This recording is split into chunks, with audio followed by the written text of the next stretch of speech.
Hi everybody, this is Michelle Bynan, instructor for MG 100, which is Introduction to Business for DeSales University. What I wanted to do was to just spend a couple of minutes doing a little bit of a recap for week one so that you had a little bit of insights into how the course worked and how the book work and the information that would be provided to you.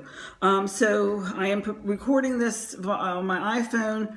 So if I'm looking at a couple different places, it's because I have some notes to look at and make sure that the right information gets to you. So essentially, the course is structured to provide you with some insights for how to run a business, how to start a business, and how to be a business person. It takes what I call a survey class, which gives you a lot of information about various subjects that encompass the business world.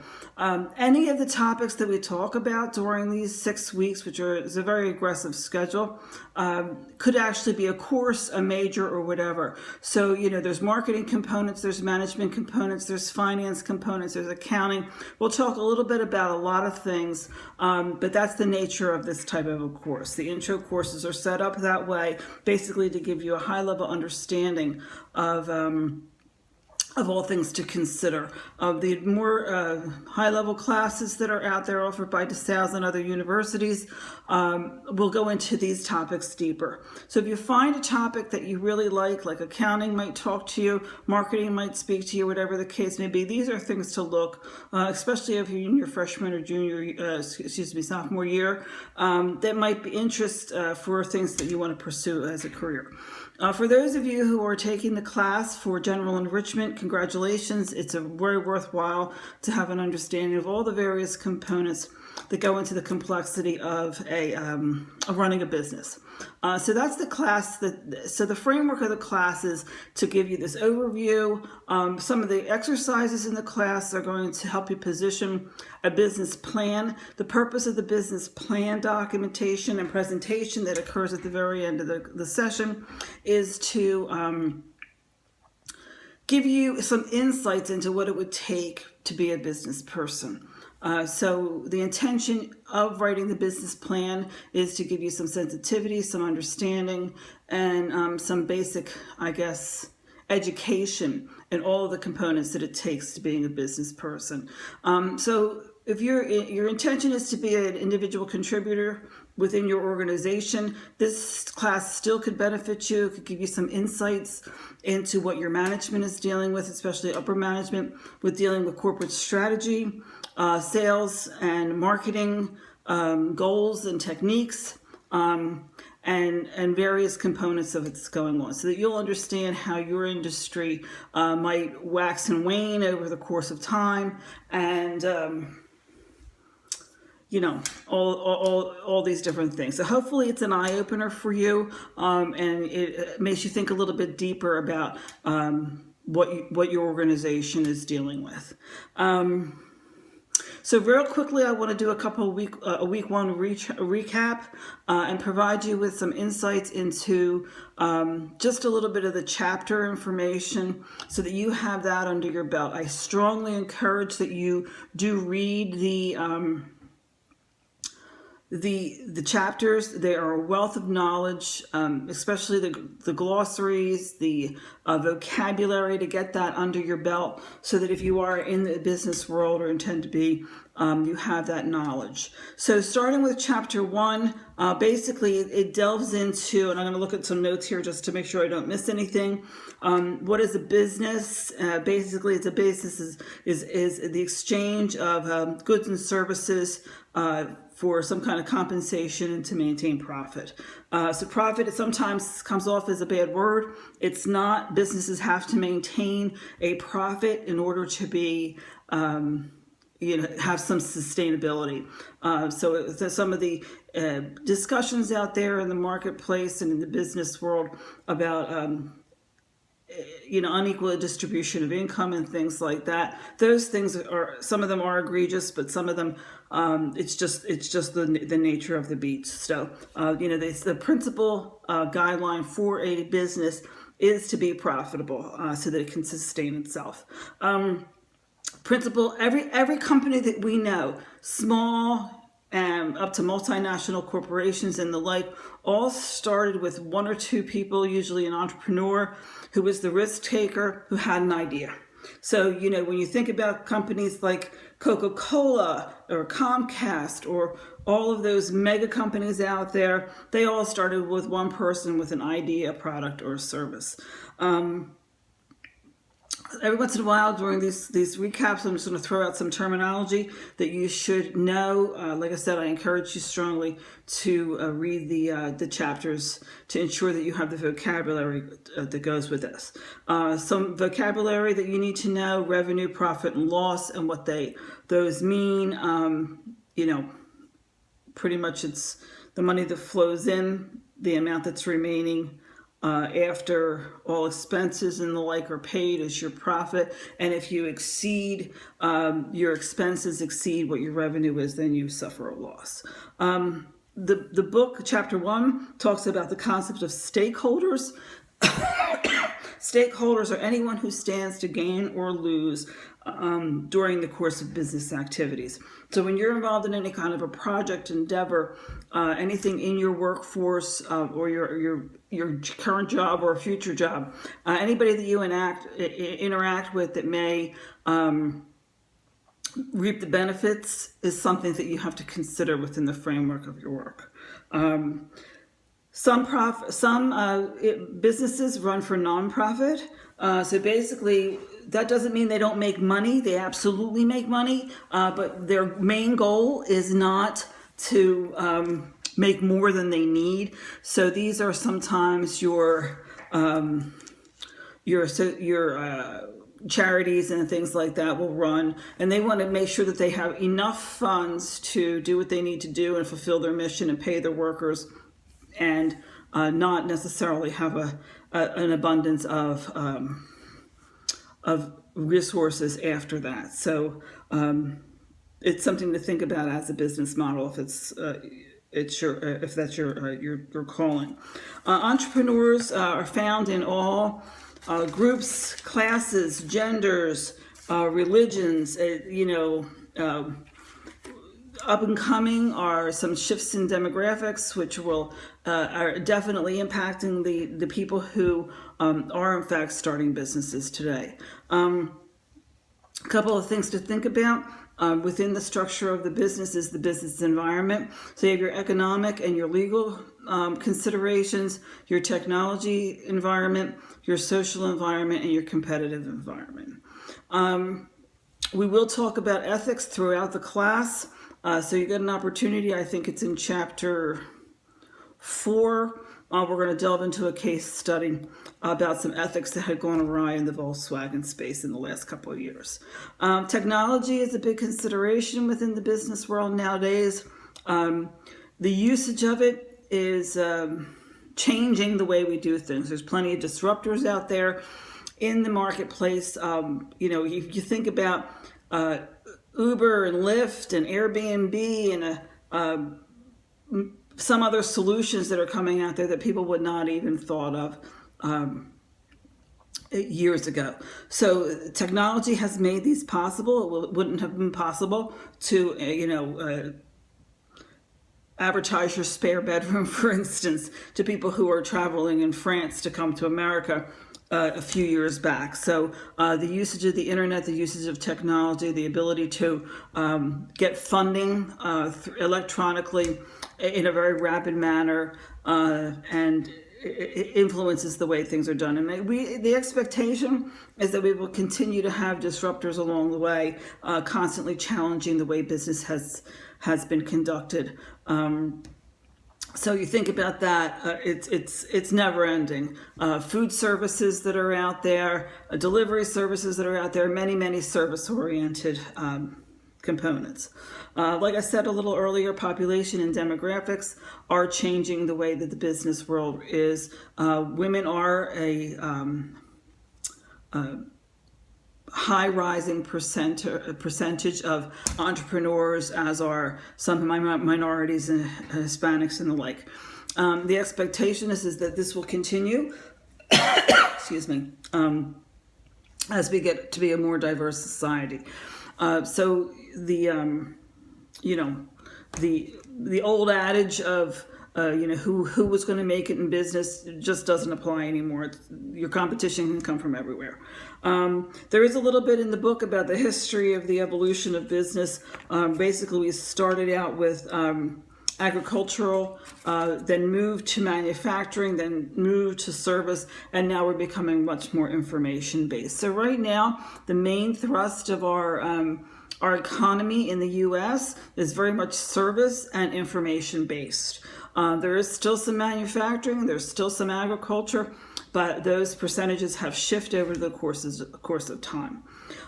So for Chapter 1, I think I supplied you with the Tom Lennon video. I thought that was an interesting one because who would have thought that somebody could have made that kind of a career and had that kind of business success by being basically a writer.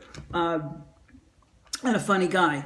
He's up there. He's going to be very much quickly in the top 3 or top 4 content providers and producers in the Hollywood industry. And I just thought that his joie de vivre with what he did and his ability to take risks and the like was a real good video that you guys would enjoy. So I hope that was fruitful for you to watch. I think that it also showed that the ability to diversify and to have more than one project going on at one time and to not be too put down or too put off by some failures that go away. If he had stopped anywhere along the line, he would not have the success that he has today. Okay. Chapter 2 talks basically about economics. We did watch a little bit of a micro funding, micro lending, and in opportunities. This is very popular in the some of the foreign countries where their economies are very different than ours. I asked a couple questions about whether or not it would work in the U.S., and the answer was about split half and half for the responses, and that's about right. There's different ways to look at this. Definitely we have situations where some startups can start with very small amounts of funding. It's going to be interesting to see how things like crowdsourcing, GoFundMe pages and things like that may or may not be do a shift on where funding comes from. When you have these high cost ventures, ideas that have as an economic barrier to entry, which just is the sheer number of dollars that are needed to enter some markets and some marketplaces, that does a little bit of a shift. But certainly people who are looking for startup money to, I think somebody did this a few years ago. If you contributed $200, you were one of the first people who got this cooler that ran on solar power, that had a plug-in for your mobile device, a cutting board on the top, and a couple can openers or something like that. And they had this whole business plan, and they wound up raising a whole bunch of money. Wish I could find the article or the video on it. And the payback to the initial investors was that you were one of the first people who got the product. And then, of course, they used that money to keep bankrolling their endeavors. So it'll be interesting to see how some of those things shifts along the way.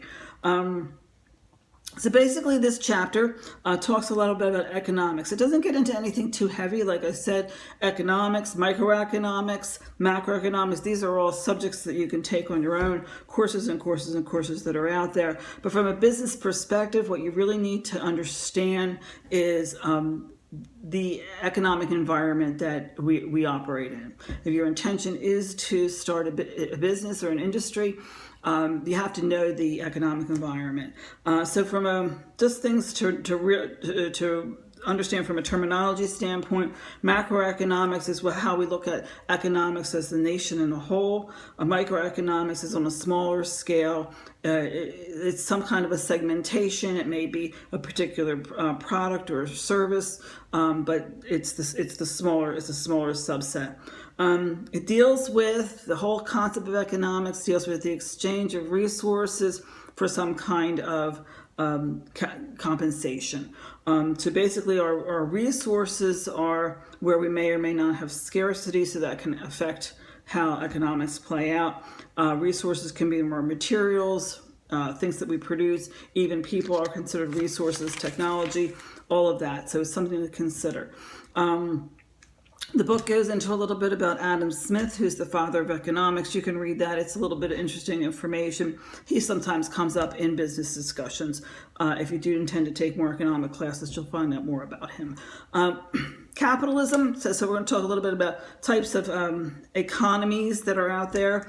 Capitalism is basically a economic theory or practice that says the individual makes the money, keeps the money, controls the money. Okay, everybody likes that model. State capitalism is when there's some industry or some businesses that are run by the state, but there's still a whole lot of capitalists involved in that economy. Topics of free market imply that the marketplace demand will work to drive or determine the price based upon the supplies of the product. So like I said, I'm just giving you very high level. The book goes into this a lot more. I just want to make sure that you have an overview of things that I think are important for you to have an idea of as topics to get out of your reading material. There's degrees of competition that are out there. You have perfect competition, monopolistic. So if you have only one supplier, monopolistic.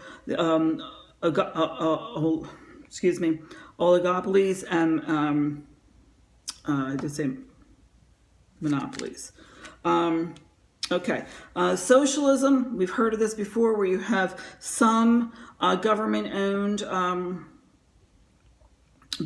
businesses. So you have that model, and then you have communism, which is most of the economic features are owned by the state.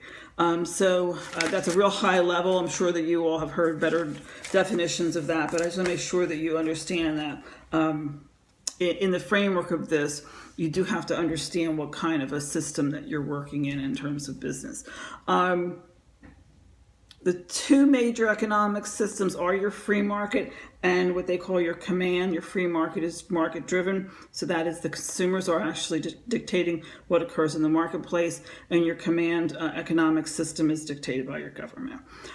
There's a trend towards what they call a mixed economy.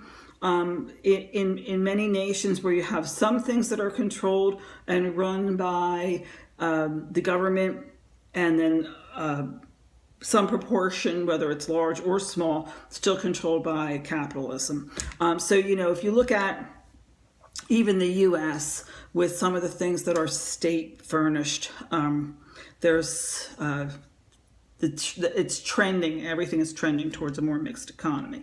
You might hear the expression, if you listen to the economic and finance sections of the news, called the GDP, which is the gross domestic product, which is the total value of all goods and services produced by a country in 1 year.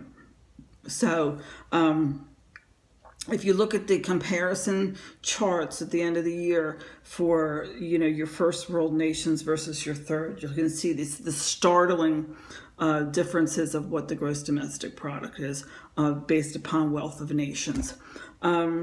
Something to consider within the framework of the business economics is where the unemployment rates are. That will drive prices. It's usually a leading indicator for what is going on in the marketplace. Definitely drives the availability for you to hire talent or not hire talent, the price in which people are available to work for. So it's something to actually think about what is going on in there. There's a couple cycles in the economic framework that are to consider. We have inflation, disinflation, deflation, and stagflation. So the definitions for them are very well laid out in the the textbook, good words to know so that you can understand from an economic standpoint if the economy is going through one type of cycle or another, that will impact the ability to sometimes get a business off of the ground. The Consumer Price Index, CPI, measures the pace of inflation or disinflation. So it's something to think about. Excuse me. Business cycles that we have, or your boom, recession, which is generally speaking about 2 quarters where you're suffering some kind of downturn. Depression is a severe recession, and then what happens after that is it goes into recovery. So these things kind of sometimes go in a circle, sometimes they just go back and forth a little bit, back and forth a little bit. So we've been in a boom coming out of the, I guess the 2008, 2007 recession. So we've been in a little bit of a boom and an upswing. So there's some people who right now are getting a little skittish because of, the stock market is doing pretty well, the housing market is doing pretty well, the unemployment rate is low. So there's a lot of things right now that are pointing to the fact that we might be running too high into boom, and then it'll start to stagnate a little bit, and then we'll get into recession. Some of it's self-leveling, sometimes it's not. So it's all things to keep consideration of. A couple terms to remember. Fiscal policy. Fiscal policy is the government's attempt to stabilize the economy via taxes and spending changes. That is different than monetary policy. So you have fiscal policy, which is stabilization, and then you have monetary policy, which is what is dictated by the Federal Reserve. That is the control of the supply of money and interest rates as set by the Fed. So don't confuse those two because they are very different. That's chapter 2, high level. Like I said, I'm just blasting through these to give you a little bit of a lecture. Chapter 3 starts some talking about the global markets and the global economies. So one of the things that we have to remember is that we are not an isolationist country, and we do have a sourcing that comes from other countries. Sometimes it's labor, sometimes it's resources. We might do offshore, we might do onshore, but we are part of a global market in the United States economy. If you do start a business, and whether or not you decide to stay local, stay regional, or go global, the fact of the matter is that you'll still probably have some impacts because of the global market. You might have to buy products or goods or whatever the case may be, or sometimes even labor providers. So it's always a good idea to know that what's outside of our arena, so you have some kind of sensitivity and understanding what's going on in the market. So the principal things to consider within the global market are your imports and your exports, bringing things in, selling them out, trade with other nations, and free trade. Very general information, like I said. Some strategies for reaching global expansion and the global market are licensing, export, franchising, contract manufacturing, joint ventures, direct investment. The book does a great job of going over these types of strategies, and it delves into them far more than I'm going to here. Multinational corporations are large companies that usually have multiple stockholder frameworks in different countries. I think of your huge organizations that are out there.